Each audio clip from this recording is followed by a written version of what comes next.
want to start this morning by talking about the voting that has already taken place. It is an enormous haul so far, and Dennis Darnoy, frequent guest of ours of Densar Consulting, has been drilling down into those numbers. Dennis, we knew that we had the feeling with voter activation or engagement, as it's referred to among pollsters, is pretty much close to an all-time high. But this is extraordinary, the number of absentee ballots that have come in. Yeah, we're seeing what we saw in 2020, and that is people are voting by the droves, absentee.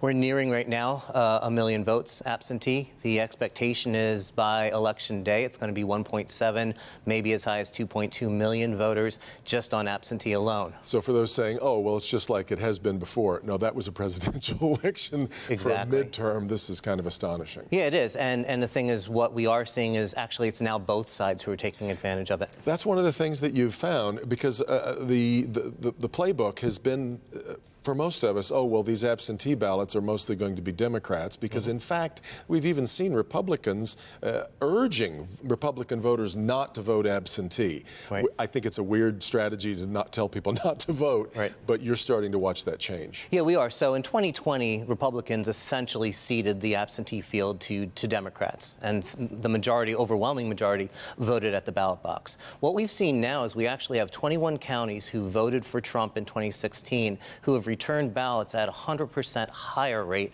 than they did in 2020. So before, you know, back in the olden times when I was young, Republicans actually used to really go after the absentee ballot. They did. And so after ceding the field, you can see that they're getting back into it, and now Republican voters are being activated to vote absentee as well as turn out to the ballot box. It would seem to be a reality for elections going forward. This is going to be a standard option that a lot of voters are going to want to avail themselves of. It is, and parties, I mean, you can track your voters. You know whether they've turned out, whether they voted, when they've turned out. It's a very easy way to make sure you are mobilizing your voters. So the fact that Republicans ceded the field in 2020 was a huge tactical mistake, and I think that they recognize that. Obviously, the top of the ticket isn't, hounding, as Trump did, the whether or not they were safe or secure. Yeah. Right now, Republicans are just like, yes, it is, and we're going to do this. So what's your take then on what this means for election night? Because we, if we have always accepted that it's those absentee ballots that are going to come in late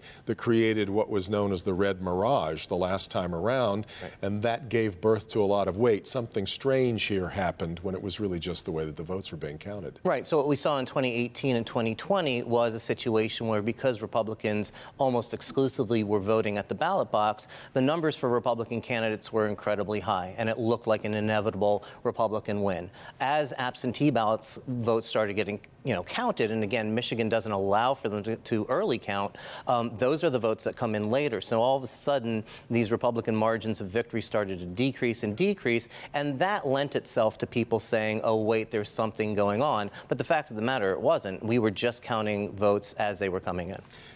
Detroit has announced that they're going to do it in reverse. They're going to count the absentee ballots first. They've been given extra time to process them, which a lot of county, as we talked about last week on the program, a lot of local clerks are not availing themselves of those 2 extra days.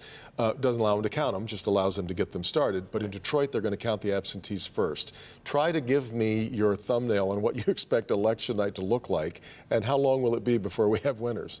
Oh, it's going to be a long time. I mean, these races in Detroit, statewide, they're going to be incredibly close. I think Detroit's taking a really smart approach by doing this, by voting, counting the absentees early. It's going to take away any arguments like we heard again in 2020, where all of a sudden these boatloads of votes were being dropped off at some center and being counted. They're going to count those votes early and say, this is what absentee is. Now let's look at the people who voted on election day, and that will take away a lot of the concerns that people fabricated in 2020. Thinking November 9th, though, is going to be more of a targeted date for having winners in a lot of races. Well, right? Absolutely. I mean, the Attorney General, the Secretary of State has said it takes about 40 hours to account for 1.6 million votes. We're going to have above that. Let's open our conversation to 2 more voices. Portia Roberson is here from Focus Hope, and I'm so glad to say my colleague now here at Local 4, Christy McDonald. We've known each other for so long, and now used to be a stalwart at Detroit Public TV, and before that, of course, Channel 7. But great to have you back here. It's nice to be here. On Flashpoint as well. Yes. Portia, I want to start with talking about Detroit here a little bit. Before we get into what happened in the debate the other night, There have not been any Detroit-specific questions in the debates. Detroiters know that their congressional races aren't particularly competitive. I'm wondering how activated Detroit voters are feeling. Is anybody talking to them? I don't know that we're talking to them enough. And I think there's this presumption that because it's the general and not the primary, that so many more people are going to turn out to vote than voted in the midterm. I'm sorry, in the primary. In the primary, only 15% of Detroiters voted. We've got to have a bigger turnout than that if Democrats want it to go the way it should go, right? But we've got to make sure that in this next week or so that people are really talking about the importance of voting and taking advantage of early voting, right? Getting out, if you don't want to wait, just get out in this next week and vote right now, because people, I don't think, are feeling that it's that important for them, especially in Detroit. Now, some of the issues obviously are affecting, I mean, you know, the economy is affecting everybody. Statewide, some of these issues are, right. but nobody's talking about transit. You know, a lot of these things that we typically housing issues, poverty, right. you know, just some of the issues that continuously are there in urban communities, particularly in Detroit, which we have not seen a lot of discussion about any of those issues from really either of the candidates. Christy, we had the second and final debate the other night. In many ways, it felt like it went over some of the same ground from the first debate. But what was your takeaway from watching not just the second one, but putting them both together? You know, I think if you put them both together, you realize how important this race is right now to both of these candidates. I would almost take the first one and move it to the side a little bit. For Tudor Dixon, for her to come out and again be in everyone's homes and say, this is who I am, this is what I stand for, that's exactly what she is needed, because she does not have the ad buys, or there's just been the negative advertising against her. So for her to come out for a second, I think, strong showing for her and being able to answer a lot of things, and she didn't seem rattled. For Governor Whitmer, for her to come out and have to explain her record, which a record is great, so you can say this is what I've done. A record not so great because it can be held up against you. Both of them, their tones and things that I like to watch for is specific vocabulary, right? When we talk about things, you heard dishonest, you heard extreme, you heard dangerous, you heard election denier. These are very specific terms and tone that you heard from both candidates, which shows you how close this race is feeling to both sides. Yeah, I think that's right. It was an interesting bingo card on some of those hot buttons. What was your takeaway, Dennis, with watching this most recent debate? Because we know the race is tightened. I keep pointing out that any second-term election is really more of a referendum on the incumbent than it is about the challenger. But Gretchen Whitmer needs to make this about the challenger. She does, but I think, too, maybe in March of this year, we all said, oh, it's going to be a red wave. And historically, the party that has the presidency doesn't do well in these elections. Then the Supreme Court dropped Dobbs on us, and that changed the conversation and the tone and the focus. What we're seeing now is started to talk about a blue wave right about June. Absolutely. I mean, and so that's why you saw these large margins for Democrats in these polls. The fact that the race is tightening, I think, is just a natural conclusion that we've actually gone back to some of the issues that we were focused on in March. And Christy's right. The words that they were using were meant to target their audience, their base voters, because they need them to turn out. And Portia's spot on when she says, when we look at Detroit and the absentee votes that have already been cast, yes, it's 49% higher than it was in 2018, but the state average is 79%. So they are well below the rest of the state. So Democrats definitely need to focus on Detroit. I go back all the time to 2016. 11,000 fewer votes cast that year in Detroit than in the previous presidential election, and 8,000 ended up being the difference in the entire election, right? Yeah. What was your takeaway so far on the debate? I thought they both held their own. I have had to say that Tudor Dixon comes into a debate and does a good job, right? But I do think that there's something to be said for having that record. And I think, I continuously look at what the candidate's experience has been and what they can bring to the table. And I think that's where Tudor Dixon is light. Like, she hasn't done the work before. And I think, one of the questions was, it's easy to be critical about what you would have done when you weren't in office. And there weren't really any hard answers about what she would have done differently, in my opinion. She talks a lot about nursing homes and COVID and closing down schools. But the fact of the matter is that a lot of people died from COVID. And so, the governor took the risk, I guess I would say, in making sure we tried to stay as safe as possible here in Michigan. And I didn't hear from Tudor Dixon what she would have done differently in those circumstances. I think it's easy to be critical when you haven't been in that seat and having to make those decisions. No doubt. But as we now start to broaden this out, Christy, and we look at the ramifications of how things further down the ballot start being affected by what's going on at the top, or are all of these being considered in their own?